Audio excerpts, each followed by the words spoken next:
നമസ്കാരം. ഒടുവിൽ ശബരിനാഥന്റെ കൊക്ക് ചത്തു. വെറുതെ ചത്തതല്ല, കെട്ടിത്തൂങ്ങി ചത്തു. മുട്ടയിട്ടതു മുതൽ എന്തോരം നോക്കി വളർത്തിയതാ. തോട് പൊട്ടുന്നുണ്ടോ, കൊക്ക് മുട്ട പൊട്ടി പുറത്തു വരുന്നുണ്ടോ എന്നൊക്കെ നോക്കി ശബരി തിരുവനന്തപുരം കോർപ്പറേഷന്റെ കുളത്തിലെ മീനും കണ്ട് വളർത്തിയ കൊക്കാണ് ഒരൊറ്റ കൗൺസിൽ യോഗം കൊണ്ട് ചത്തു മലച്ചു കിടന്നത്. അങ്ങനെ ശബരിനാഥന്റെ ആ പ്രതീക്ഷയും പോയി. തിരുവനന്തപുരം കോർപ്പറേഷൻ BJP തന്നെ ഭരിക്കും. സുഗതനിരുന്ന കസേരയിൽ സുഗതൻ തന്നെ ഇരിക്കും. മന്ത്രിസ്ഥാനവും MLA സ്ഥാനവും ഒന്നും കൊടുക്കാതെ കോൺഗ്രസുകാർ മേയറാക്കാമെന്ന വലിയ സ്വപ്നവും കൊടുത്താണ് ശബരിനാഥനെ ഒരു മൂലയ്ക്ക് ഒതുക്കിയത്. കോർപ്പറേഷൻ എങ്കിൽ കോർപ്പറേഷൻ, അതും തലസ്ഥാനം. ഇതൊക്കെ നിസ്സാരമെന്ന് പറഞ്ഞ് ശബരിനാഥൻ ഇറങ്ങി തിരിച്ചിട്ട് ഒടുവിൽ VV രാജേഷ് നഗരസഭയിൽ വിജയിച്ചു കയറി കാവിക്കൊടി പാറിച്ചപ്പോൾ ശബരിനാഥന്റെ തലയിൽ നിന്ന് പറന്നത് ഒന്നും രണ്ടുമല്ല, 10,000 കിളികളാണ്. പിന്നീട് എങ്ങനെയാണ് ഇതിനൊരു പരിഹാരം എന്നതായി ശബരിയുടെ ചിന്ത. അപ്പോഴാണ് സുഗതനെ കാപ്പാക്കേസിൽ കുടുക്കിയാൽ കാര്യം നടക്കുമെന്ന് ബോധ്യമായത്. എങ്കിൽ പിന്നെ അതുതന്നെ കളി എന്നോർത്ത് കമ്മികളും കൊങ്ങികളും കൂടി കേരള ചരിത്രത്തിൽ കണ്ടിട്ടില്ലാത്ത പോലെ ഒരു കൗൺസിലറെ വീട്ടിൽ കയറി ആകാശത്തേക്ക് നിറയൊഴിച്ചുകൊണ്ട് രാത്രിക്ക് രാമാനം തൂക്കിയെടുക്കുന്നു, ജീപ്പിലിടുന്നു, കൊണ്ടുപോകുന്നു, കാപ്പാക്കേസിൽ ജയിലിന്റെ അകത്തു തള്ളുന്നു. ആഹാ, കാര്യങ്ങൾ ശുഭം. ഇനി കോർപ്പറേഷൻ BJP ഭരിക്കുന്നത് ഒന്ന് കാണണം. ശബരിനാഥൻ അപ്പോൾ പോയി തയ്പ്പിച്ചതാണ് മേയറുടെ കുപ്പായം. അതിനിടയിൽ സത്യപ്രതിജ്ഞയുമായി ബന്ധപ്പെട്ട ഒരു വിവാദം കൂടി വന്നതോടെ കാര്യങ്ങൾ തന്റെ കൈപ്പിടിയിൽ ഒതുങ്ങിയെന്ന് കരുതിയിരിക്കുമ്പോഴാണ് ഇതൊന്നും പോരാ, കേരളം മൊത്തത്തിൽ അറിയുന്ന തരത്തിൽ എന്തെങ്കിലും ഒരു ലഹള കൂടി കോർപ്പറേഷൻ ആസ്ഥാനത്ത് തയ്യാറാക്കണമെന്ന് ശബരിനാഥന്റെ തലയിൽ ഒരു ബുദ്ധി ഉദിച്ചത്. എങ്കിൽ പിന്നെ അങ്ങനെയാകട്ടെ എന്ന് കരുതി അനുയായികളെ മുന്നിൽ നിർത്തിക്കൊണ്ട് പിന്നിൽ കിടന്ന് സുഗതന്റെ കള്ള ഒപ്പിടുന്നേ എന്ന് ശബരിനാഥൻ നിലവിളിച്ചു. അവിടെയും ചീറ്റി ഹൈക്കോടതി ഉത്തരവും വാങ്ങി കേരള ചരിത്രത്തിൽ ഇന്നേ വരെ ഇല്ലാത്തതുപോലെ സുഗതൻ ജയിലിനുള്ളിൽ വെച്ച് സത്യപ്രതിജ്ഞ ചെയ്തു. അന്നേ തുടങ്ങി ശബരിനാഥന്റെ കൊക്കിനൊരു പരവേശം. ഇടയ്ക്കിടയ്ക്ക് തൊണ്ടവേദനയും പനിയും തുമ്മലും ഒക്കെ ആയിരുന്ന കൊക്കിനെ ഒടുവിൽ അകാല വാർദ്ധക്യം ബാധിച്ച് കഴിഞ്ഞ ദിവസം അകാല മൃത്യുവും വരിച്ചു. കഴിഞ്ഞ ദിവസം സുഗതൻ തിരുവനന്തപുരം കോർപ്പറേഷൻ കൗൺസിൽ യോഗത്തിൽ അവധിക്കുള്ള അപേക്ഷ സമർപ്പിക്കുകയും അത് കൈയടിച്ച് പാസ്സാക്കുകയും ചെയ്തതോടുകൂടിയാണ് ഈ അനർത്ഥം സംഭവിച്ചിരിക്കുന്നത്. ഇനി എന്ത് ചെയ്യും Sabari?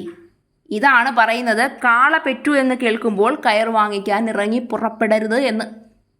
കാപ്പാക്കേസിൽ ജയിലിലുള്ള Vazhottukonam BJP councillor R സുഗതന്റെ അവധി അപേക്ഷ അംഗീകരിച്ച് കൗൺസിൽ യോഗം ഉത്തരവായത് കഴിഞ്ഞ ദിവസമാണ്. സുഗതന് കൗൺസിലിൽ ഹാജരാകുന്നതിൽ 6 മാസത്തേക്ക് അവധി നൽകിയതായി കൗൺസിൽ യോഗം അംഗീകരിച്ചു. 2 സ്വതന്ത്രരുടെ പിന്തുണയിലാണ് അപേക്ഷ പാസാക്കിയത്. കാസ്റ്റിംഗ് വോട്ടുമായി മേയറും പിന്തുണച്ചു. 51 പേർ അംഗീകരിച്ചെന്ന് മേയർ അറിയിക്കുകയും ചെയ്തു. സ്വതന്ത്ര കൗൺസിലർ സുധീഷാണ് പിന്തുണച്ചത്. പ്ലക്കാർഡുകളുമായി നടുത്തളത്തിലിറങ്ങിയ പ്രതിപക്ഷം ശക്തമായി പ്രതിഷേധിക്കുകയും ചെയ്തു. കാപ്പാക്കേസിൽ വിയ്യൂർ ജയിലിലാണ് നിലവിൽ R സുഗതനുള്ളത്. 2026 ജൂലൈ 2 ആഭ്യന്തര വകുപ്പ് പുറത്തിറക്കിയ സർക്കുലറും മേയർ VV രാജേഷ് വായിച്ചു. സുഗതന്റെ അവധി അപേക്ഷ കൗൺസിൽ വോട്ടിനിട്ട് അംഗീകരിച്ചാൽ കൗൺസിലർ സ്ഥാനം സുരക്ഷിതമാക്കാമെന്ന് സർക്കുലറിൽ പറഞ്ഞിട്ടുണ്ടെന്നും മേയർ വ്യക്തമാക്കി.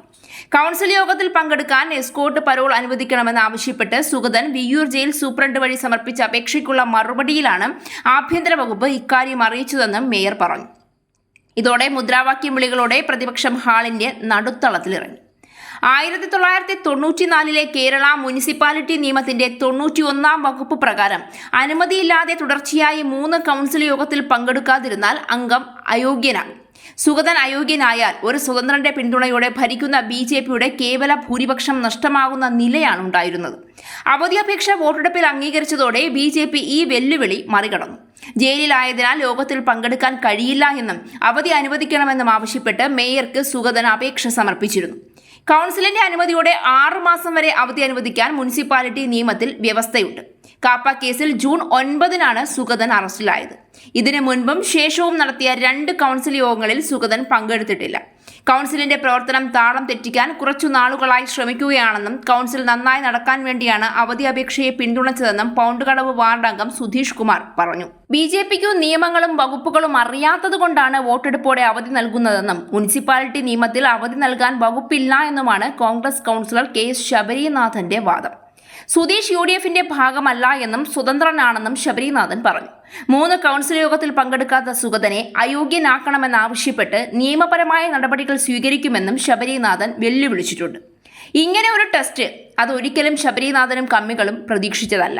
മേയർക്ക് വിവരമില്ല എന്നും നിയമപരിജ്ഞാനമില്ല എന്നും പറയുമ്പോൾ മേയർ സ്വന്തമായി എഴുതി തയ്യാറാക്കിയ സർക്കുലർ അല്ല കോർപ്പറേഷനിൽ സമർപ്പിച്ചതെന്ന് ഓർക്കണം. 2026 ജൂലൈ 2 ആഭ്യന്തര വകുപ്പ് പുറത്തിറക്കിയ എല്ലാ നിയമസാധുതകളുമുള്ള സർക്കുലറാണ് വി രാജേഷ് സമർപ്പിച്ചിരിക്കുന്നത്. അതിന് ചൊറിച്ചിലുള്ളവർ ആദ്യം സമീപിക്കേണ്ടത് ഇറക്കിയ ആഭ്യന്തര വകുപ്പിനെയാണ്. അങ്ങനെയാണെങ്കിൽ ശബരിനാഥൻ ആദ്യം പോയി ചോദ്യം ചെയ്യേണ്ടത് ആഭ്യന്തര വകുപ്പിനെയാണ്. കേരളത്തിലെ നിങ്ങളുടെ ആഭ്യന്തര വകുപ്പ് മന്ത്രി രമേശ് ചെന്നിത്തലയാണ്. എന്തൊക്കെയായിരുന്നു ശബരിനാഥ? അമ്പും വില്ലും മലപ്പുറം കത്തി, ഒടുക്കം ശബരിനാഥന്റെ കൊക്കിന് ആത്മഹത്യ ചെയ്യാനായിരുന്നു വിധിയെന്ന് മാത്രം. ഇതാണ് പറയുന്നത് ചിലർ വരുമ്പോൾ ചരിത്രം വഴിമാറുമെന്ന്. തന്ത്രങ്ങൾ മെനഞ്ഞ BJPയെ താഴെയിറക്കാമെന്ന് കരുതിയ എല്ലാവർക്കും, കേരളത്തിൽ BJP ചരിത്രം കുറിച്ചില്ല എന്ന് പറഞ്ഞവർക്കും, കേരളത്തിൽ ഒരു താമര പോലും വിരിയില്ല എന്ന് പറഞ്ഞവർക്കുമുള്ള ശക്തമായ മറുപടിയാണ് ഇന്നലെ തലസ്ഥാന നഗരത്തിൽ മുഴങ്ങി കേട്ടത്. ചരിത്രം മാറാൻ പോവുകയാണ്.